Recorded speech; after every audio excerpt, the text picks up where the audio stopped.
চলে এসেছে Realme C সিরিজের আর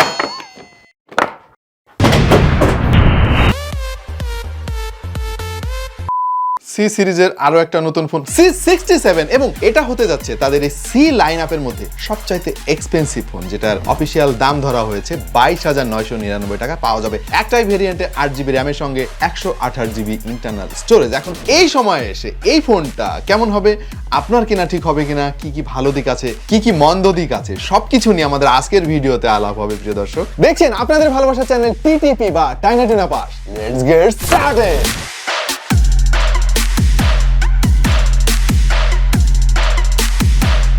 আমরা সি সিরিজের বেশ কয়েকটা ফোন পর দেখলাম এবং এই পার্টিকুলার মডেলটা দেখে কিন্তু আমি অনেক বেশি উচ্ছ্বসিত, কারণ হচ্ছে তারা নতুন একটা ডিজাইন প্যাটার্ন নিয়ে এসেছে এখানে। যদিও ক্যামেরা হাউজিংটা অনেকের কাছে একটু বড় লাগবে, বাট বিলিভ মি এটা কিন্তু জোস লাগছে দেখতে। আরো ভালো লেগেছে পেছনে তারা বিশেষ একটা প্যাটার্ন ব্যবহার করেছে, যেটা আলোর বিপরীতে ধরলে এক এক সময় এক এক ধরনের লাইট রিফ্লেকশন দেখতে পাবেন এবং এটা হচ্ছে স্যান্ডস্টোন ফিনিশ। আপনার হাতের ছাপ কিন্তু এতে খুব একটা লেগে থাকবে না। সো আপনি চাইলে ব্যাক কভার ছাড়াও ব্যবহার করতে পারবেন, বাট আমি রিকমেন্ড করব এটা ব্যবহার করেন ভাই, অনেক কাজে আসবে আপনার। আরেকটা জিনিসে আমি একটু ফ্রাস্ট্রেটেড হয়েছি, আর সেটা হলো এই ফোনে নেই কোনো সেকেন্ডারি নয়েজ ক্যান্সেলিং মাইক। এখানে সেন্সরের মতো একটা জিনিস দেখা যাচ্ছে, একটু খোঁজ খবর নিয়ে জানলাম এটা বেসিক্যালি একটা প্রক্সিমিটি সেন্সর। পাশাপাশি এই ফোনটা কিন্তু অনেক পাতলা, যেটা আপনার অনেক ভালো লাগবে এবং হাতে ধরে বেশ মজা পাবেন। সামনের দিকে এসেই আপনি খেয়াল করবেন এর খুবই কম বেজেল। যদিও আমি আরেকটা জিনিস খেয়াল করেছি, ডানে এবং বায়ে বেজেল অনেক কম থাকলেও ওপরের দিকে কিন্তু বেজেল ভাই তারা আসলে সিমেট্রিক্যাল করতে পারে নাই। নিচের দিকে একটু বেজেল থাকবেই এই দামের ফোনে, সেটা মেনে নেওয়া যায়, কিন্তু ডানে বামের বেজেলটা যদি আপনি আরেকটু ভালো করে দেখেন,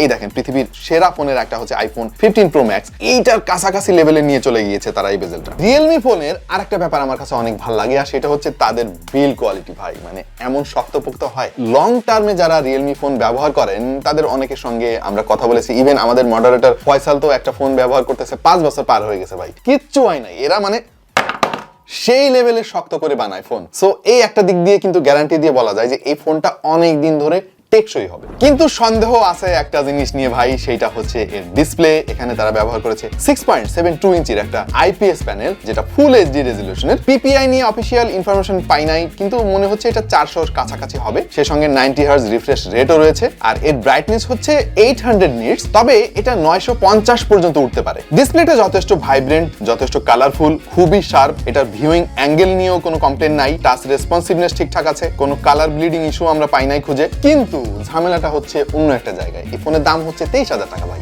এর চাইতে কম দামের অনেক ফোনে কিন্তু আমরা অ্যামোলেড প্যানেল দেখেছি, ইন ডিসপ্লে ফিঙ্গারপ্রিন্ট সেন্সরও দেখছি। সো এই একটা জায়গায় এসে কিন্তু এই ফোনটা বেশ ভালোই পেছনে থাকবে। সেই সঙ্গে 90 হার্জ রিফ্রেশ রেটটা আমার কাছে একটু কম মনে হয়েছে। IPS দিচ্ছেন ভাই ঠিক আছে, 120 হার্জের রিফ্রেশ রেট দিতেন। এতে কি টাইপের প্রোটেকশন ব্যবহার করা হয়েছে এরকম অফিসিয়াল কোনো ইনফরমেশন পাইলাম না, বাট রিয়েলমির সঙ্গে কথা বলে যেটা বুঝলাম, একটা প্রোটেকশন আছে। কি আছে সেটা তারাও ঠিক মতো বলতে পারতেছে না। সো দাম বিবেচনায় এইটার ডিসপ্লেকে আমি মাইনাস পয়েন্ট দিতে চাই ভাই। আচ্ছা, এবার চলে আসি এটার হার্ডওয়্যার কনফিগারেশন নিয়ে কথা বলতে, এবং এখানে তারা ব্যবহার করেছে স্ন্যাপড্রাগনের 685 প্রসেসরটা, যেটা 6 ন্যানোমিটার বেসড একটা চিপসেট। ভাই এটা চিপসেট নিয়ে আমি খুবই কনফিউশনের মধ্যে পড়ে গেছি, কারণ আমি 695 চাইতে পারতেছি না, কারণ 695 এর যত ফোন আমরা এর আগে রিভিউ করছি ওগুলা 30,000 টাকা বাজেট রেঞ্জের। হ্যাঁ, আবার এটার পরিবর্তে G99 দিলে ভালো হইতো মিডিয়াটেকের, এই কথাও বলার সাহস আমি পাচ্ছি না, কারণ G99 তো মিডিয়াটেকের আপনারা সবাই জানেন, এবং লং টার্ম পারফরমেন্সের ক্ষেত্রে স্ন্যাপড্রাগন কিন্তু সবার আগেই থাকবে, এ ব্যাপারে আপনাদের মধ্যে কোনো সন্দেহ নাই আমার বিশ্বাস। সো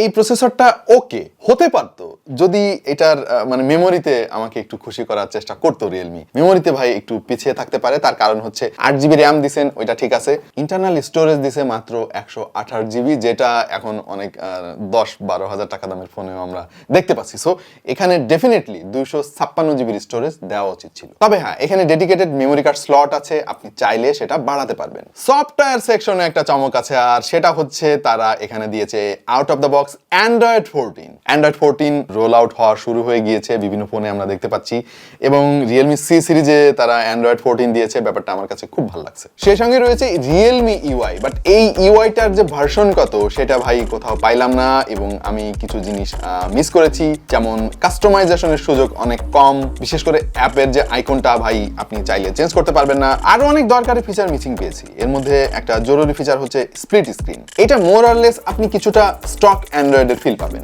আর স্টক অ্যান্ড্রয়েডের মতো হওয়ার কারণে যে জিনিসটা আমার কাছে একটু বিরক্তিকর লাগছে সেটা হলো এতে কোনো নিজস্ব গ্যালারি নাই, আপনাকে গুগল ফটোজ ইউজ করতে হবে, যেটা খুবই কনফিউজিং। তবে হ্যাঁ, এটা নিয়ে রিয়েলমির সঙ্গে আমার আলাপ হলো এবং তারা যেটা জানিয়েছে যে এটা জাস্ট একটা শুরু, কয়েক মাসের মধ্যেই আপডেটের মাধ্যমে আরো নতুন নতুন ফিচার যুক্ত করা হবে। বোনাস হিসেবে পেয়ে যাবেন মিনি ক্যাপসুল। এটা অনেকের কাজে আসতে পারে, বাট আমার কাছে আসলে এটা গিমিক ছাড়া আর তেমন কিছু মনে হলো না। তবে হ্যাঁ, পজিটিভ দিকের মধ্যে রয়েছে র্যাম ম্যানেজমেন্ট, এটা আমার কাছে বেশ ভালোই লেগেছে। সেই সাথে মাল্টিটাস্কিং এক্সপেরিয়েন্স আপনি খুব ভালো পাবেন। এটা যদিও গেমিং ফোন না, তারপরেও আমরা টুকটাক কিছু গেম ট্রাই করে দেখেছি, ওভারঅল আমাদের কাছে এভারেজ লেগেছে। আপনাকে বেশ কিছু জায়গায় একটু কম্প্রোমাইজ করে খেলতে হবে, আর যেহেতু জাইরোস্কোপ আছে এর সঙ্গে বেশ ভালোই কন্ট্রোলিং পাবেন। তবে কিছু জিনিস আপনাকে মনে রাখতে হবে, বিশেষ করে কিছু কিছু গেমে অ্যাকশন সিকোয়েন্সে গিয়ে দেখবেন প্রচুর ফ্রেম ড্রপ হচ্ছে, মাঝে মাঝে একটু ল্যাগ করতেছে। এই জিনিসটা আপনাকে মেনে নিতে হবে। তবে ভালো ব্যাপার হচ্ছে যেহেতু এটা 6 ন্যানোমিটার আর্কিটেকচারের একটা চিপসেট, খুব একটা হিটিং ইস্যু দেখি নাই এবং ব্যাটারি কনজাম্পশনটা আমাদের কাছে মডারেট লেগেছে। এবার চলে আসি এটার ক্যামেরা নিয়ে কথা বলতে। এখানে বেসিক্যালি একটাই সেন্সর তারা ব্যবহার করেছে দরকারি, 108 মেগাপিক্সেলের মেইন সেন্সর, সাথে 2 মেগাপিক্সেলের আরেকটা ভাই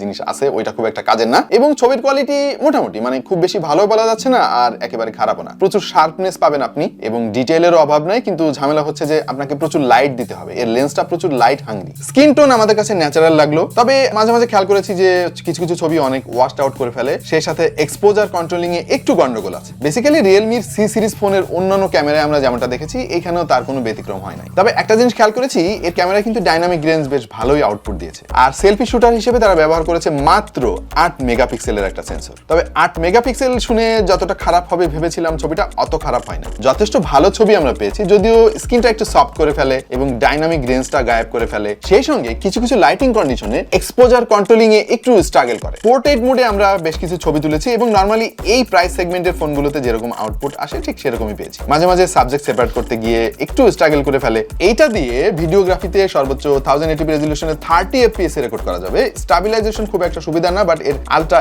স্টেডি নামক একটা অপশন আছে, ওইটা অন করে দিলে কিছুটা ইমপ্রুভ হয় ভাই। তবে সবচাইতে বেশি কষ্ট পাইছি আমি যে এখানে তারা আসলে একটাই সেন্সর দিছে বলা যায়, কোনো ম্যাক্রো শুটার নাই, আর মোস্ট ইম্পর্টেন্টলি কোনো আলট্রা ওয়াইড শুটার নাই। আর সামনে মাত্র 8 মেগাপিক্সেলের একটা সেন্সর দিছে, যেখানে এই দামের অনেক ফোনে আমরা দেখছি 32 মেগাপিক্সেল পর্যন্ত দিছে। শুধু তাই না, এটার যে ভিডিওগ্রাফি, এখানে এসেও আমি একটু ডিসঅ্যাপয়েন্টেড হয়েছি, কারণ এখানে কোনো 4K রেকর্ডের সুবিধা নাই, এখানে হাই ফ্রেম রেটে ভিডিওর কোনো সুবিধা নাই এবং স্টেবিলাইজেশন অতটা সুবিধা না। সবকিছু মিলিয়ে এর ক্যামেরাটা আমার কাছে এভারেজ মনে হয়েছে। মানে আমার যে প্রত্যাশা ছিল দাম বিবেচনায়, সেটা পূরণ করতে ব্যর্থ হয়েছে রিয়েলমি। এই ফোনের আরেকটা পজিটিভ দিক আছে, আর সেটা হচ্ছে তারা ডুয়াল স্টেরিও স্পিকার ব্যবহার করেছে। যদিও এইটার রেশিওটা 50-50 না, এটা কিছুটা 40-60 মতো আপনি পাবেন, বাট স্টিল এটা লাউড স্পিকার কোয়ালিটি আমাদের কাছে বেশ ইমপ্রেসিভ মনে হয়েছে। যথেষ্ট লাউড এবং ক্ল্যারিটি পাবেন প্রচুর। সেই সাথে বোনাস হিসেবে পেয়ে যাবেন IP54 রেটিং, যার ফলে টুকটাক ওয়াটার স্প্লাশ থেকে এই ফোনটা নিজেকে রক্ষা করতে পারবে, স্পেশালি ধুলা থেকে এই ফোনটা সুরক্ষিত থাকবে। ফিঙ্গারপ্রিন্ট সেন্সরটা ঠিকঠাক মতো কাজ করেছে, খুবই অ্যাকুরেট এবং ফাস্ট। যদিও এর সেন্সর সাইজটা অনেক ছোট, বাট আমার কাছে ঠিকঠাক মনে হলো। আর এই ফোনে ব্যবহার করা হয়েছে 5000 mAh এর ব্যাটারি এবং সেই সঙ্গে 33 ওয়াটের ফাস্ট চার্জিং সাপোর্ট রয়েছে। সাথে ব্রিকও পেয়ে যাবেন, চার্জিং ব্রিক আপনাকে আলাদা কিনতে হবে না। ব্যাটারি কিন্তু যথেষ্ট ইমপ্রেসিভ মনে হয়েছে আমাদের কাছে, যেহেতু 6 ন্যানোমিটার আর্কিটেকচারের ব্যাটারি কনজাম্পশন যথেষ্ট কম এবং আপনি একদিন পার করে ফেলতে পারবেন। এখন আসেন আমরা কনক্লুশন টেনে ফেলি ভাই এই রিভিউটার। ফাইনালি এই ফোনটা আমি আপনাদের রিকমেন্ড করবো কিনা? ওয়েল, সবার চাহিদা তো একরকম নয়। আপনি যদি শুধুমাত্র গেমিং এর জন্য ফোন কিনতে চান, তাহলে হয়তো রিয়েলমিরই আরো অনেক ফোন আপনি পাবেন, বা বাজারে অন্যান্য ব্র্যান্ডের অনেক ফোন পেয়ে যাবেন যেখানে বেটার গেমিং এক্সপিরিয়েন্স আপনি পাবেন। অথবা আপনি যদি ক্যামেরা সেন্ট্রিক কোনো ফোন খোঁজেন, তাহলে হয়তো এই ফোনটা আপনার প্রত্যাশা সেইভাবে পূরণ করতে পারবে না। সো যদি আপনার স্পেসিফিক কোনো রিকোয়ারমেন্ট না থাকে ফোনে, আপনি চাচ্ছেন যে খুব ভালো ডিজাইনের একটা ফোন যেটা অনেক দিন লাস্টিং করবে, আপনি 3-4 বছর ব্যবহার করবেন, তাহলে চোখ বন্ধ করে এই ফোনটা কিনে নিতে পারেন। বাট স্টিল আমার কাছে মনে হয়েছে যে এই ফোনটার দাম যদি মানে 20-এর আশেপাশে রাখা যেত, তাহলে বেস্ট একটা ডিল হতো। সো প্রিয় দর্শক, এই ছিল আমাদের আজকের ভিডিও। কেমন লাগলো আপনার কাছে Realme C67? অবশ্যই কমেন্টে জানান। আর আমাদের ভিডিও কেমন লাগছে সেটাও জানাতে পারেন।